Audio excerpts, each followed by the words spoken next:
Армысыздар, тікелей эфирде күндізгі жаңалықтар. Студияда мен аяулым Көлжігіт және әріптесім Бол Қалнұрқызы. Алдымен аңдатпа.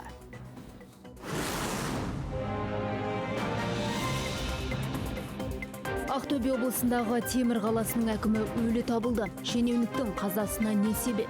Полиция тергеу бастады.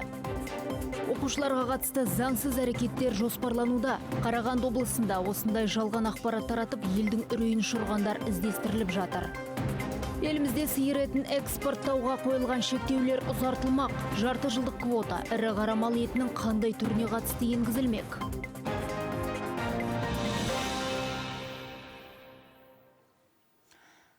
Ақтөбе облысы Темір қаласының әкімі өзіне қол жұмсады. Оқиға 20 желтоқсан күні кешке қарай болған.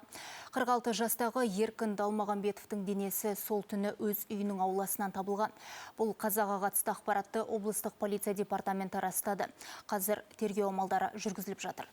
Еске салайық, Еркін Далмағанбетов 2024 жылдың маусым айынан бастап қала басшысы қызметінде болды.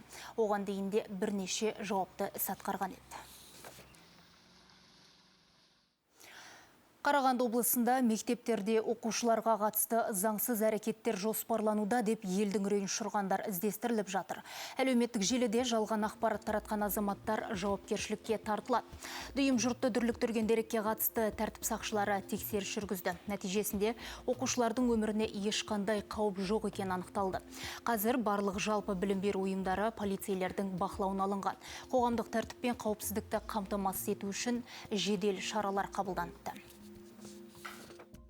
Полиция департаменті халық арасында, соның ішінде әлеуметтік желілер мен мессенджерлер арқылы әдейі жалған ақпарат таратып, дүрбелең туғызу қылмыстық жауапкершілікке әкеп соғатынын және заңда көзделген қатаң шараларды, оның ішінде бас бостандығынан айыру жазасы көзделетінін ескертеді. Ата-аналарды сабыр сақтауға, арандатушылық сипаттағы ақпараттарға ермеуге және тек ресми дерек көздерге ғана сенуге шақырамыз. Жағдай ішкі істер органдарының толық бақылауында.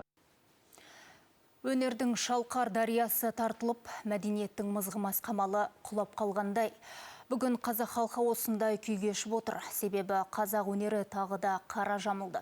Күні кеше ұлы тұлға, театр және кино саласының майталманы, халық әртісі Қазақстанның еңбек ері Асан Әләшімов өмірден озды.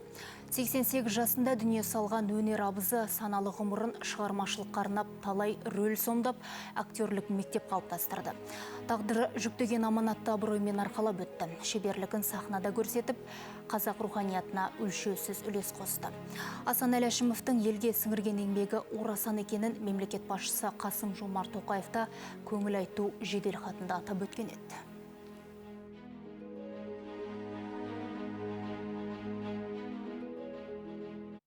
Асан Әләшімов бүкіл саналы ғұмырын театр және кино саласына арнап, төл мәдениетіміздің көкжиегін кеңейтуге өлшеусіз үлес қосты. Ол көптеген образдарды шебер сомдап, көрермен қауымның ыстығы ықыласына бөленді. Сахна саңлағы әрі кәсіби киногер ретінде соңына өшпес із қалдырды. Жас өнерпаздарға бағыт-бағдар беріп, рухани сабақтастықтың сақталуына зор еңбек сіңірді. Өрелі өнердің туын биік ұстап, өнегелі ғұмыр кешкен Асан Әләшімовтің жарқын бейнесі халқымыздың жүрегінде сақталады.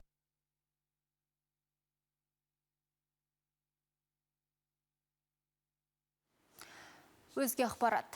Қазақстанда сиыр етін экспорттауға қойылған шектеулерді ұзарту жоспарланып отыр. Бұл туралы Ауыл шаруашылығы министрлігі мәлімдеді. Ведомство Қазақстан Республикасының аумағынан ірі қара мал етін әкетудің кейбір мәселелері туралы бұйрық жобасын әзірлеген. Құжатқа сәйкес елімізден 6 ай мерзімге үшінші елдерге және Еуразиялық экономикалық одаққа мүше мемлекеттерге экспорттауға сандық шектеулер енгізіледі. Квота жаңа сойылған, салқындатылған және мұздатылған сиыр етіне қолданылады. Министрлік өкілдерінің айтуынша, бұл шаралар ішкі нарықта азық-түлік қауіпсіздігін қамтамасыз етуге және бағаның тұрақтануына бағытталған. Алматыда Белес Алматы 2025 жылдың спорттық жетістіктері қорытындыланып, ел намысын абыроймен қорғаған спортшыларға құрмет көрсетілді. Балуан Шолақ атындағы спорт сарайында өткен салтанатты жиында 26 аталым бойынша үздіктер марапатталды. Басқосуға қала әкімі Дархан Сатыбалды қатысып, спортшылар мен жаттықтырушылар қауымын жетістіктерімен құттықтады.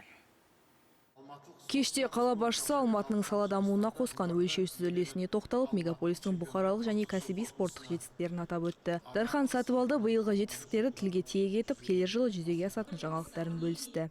Алматылық спортшылар республикалық және халықаралық жарыстарда жарқын жеңістерге жетіп, жүлделі орындарды иеленіп, Алматын чемпиондар қаласы ретінде мәртебесін тағы бір рет дәлелдеді.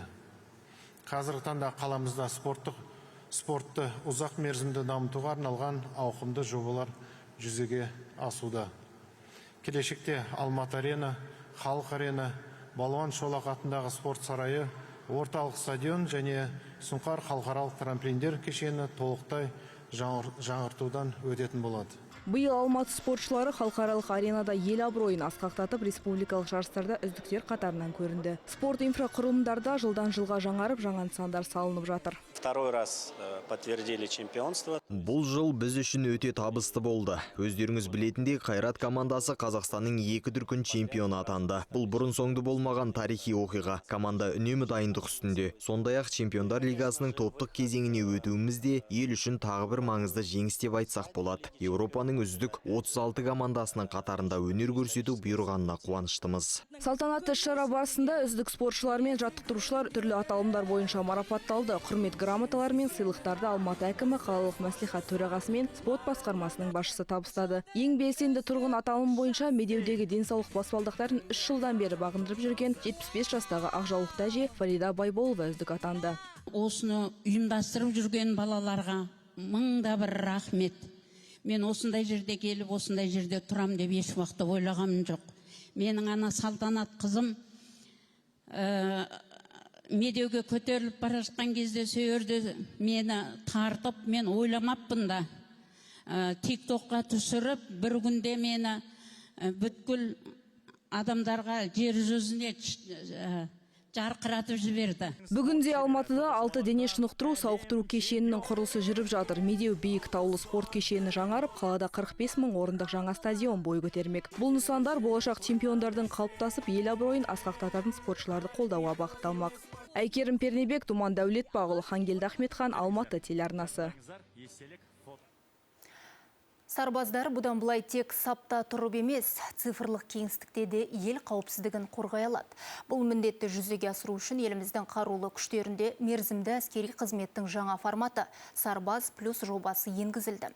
Бастама аясында дрон басқару мен кибер қауіпсіздік бағыттары үйретіледі. Бұл сарбаздардың цифрлық құзыреттерін арттырып, жеке құрамның қауіпсіздік деңгейін күшейтуге жол ашады. Жаңа формат алғаш рет Алматы облысындағы 78-де 460 әскери бөлімінде іске аспақ.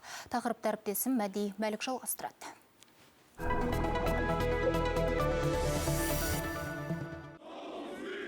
Алматы облысындағы 78-де 460 әскери бөлімінде 90 жас сарбаз әскери ант қабылдады. Олар әуе қорғанысы күштерінің элиталық бөлімінде отан алдындағы борышын өтемек. Айта кетерлігі, бұл жастар мерзімді әскери қызметке Сарбаз плюс жобасы аясында іске қосылған myarmy.kz цифрлық платформасы арқылы іріктелген. 268 үміткердің ішінен таңдалып алынған 90 адам енді жаңа жүйе бойынша даярлықтан өтеді.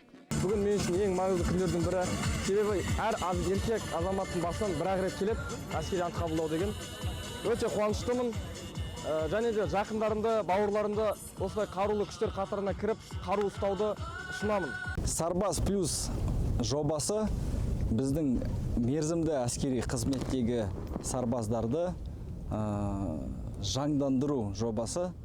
Яғни біз мүмкіндігінше сарбаздар бір жылды тыйымды өткізу жобасы. Негізгі мақсат біздің солдаттарға, яғни сарбаздарға осы бір жылдық мерзімді қызметті максималды эффективті түрде өткізу. Жоба аясында сарбаздар әскери қызмет атқара жүріп заманауи дағдыларды меңгереді. Олар ағылшын тілін үйреніп, шахматтан спорттық дәреже алу мүмкіндігіне ие бола алады. Осы мақсатта бөлімде радио байланыс, желілік технологиялар және ұшқышсыз ұшу аппараттарын басқару бағыттарында мамандар даярлайтын арнайы оқу сыныптары ашылған. Сонымен қатар Teach Орда бағдарламасы шеңберінде оқыту да қарастырылған. Оның аясында сарбаздар ақпараттық қауіпсіздік, деректерді қорғау және жасанды интеллект технологияларын қолдана отырып, дрондарды басқару меңгереді. Біз сарбаздарға осы жылды мүмкіндігінше тиімді өткізу мүмкіндігін жасап жатырмыз. Өздеріңіз жаңа көргендей дрон аренасы бар, байланыс кабинеті бар. Одан бөлек фитнес браслеттер қосып жатырмыз. Спортпен шұғылданады. Аптасына 3 рет джиу-джитсу бар. Жоба аясында жеке құрамның психологиялық жай-күйіне де ерекше көңіл бөлінген. Сарбаздардың моральдық тұрақтылығы жобаның маңызды бағыттарының бірі. Қорғаныс министрінің орынбасары Дархан Ахмадиевтің айтуынша, жаңа жоба алдағы уақытта кезең-кезеңмен Қазақстанның өзге де әскери бөлімдеріне енгізілмек. Мәди Мәлік, Алматы Ильясов, Алматы телеарнасы.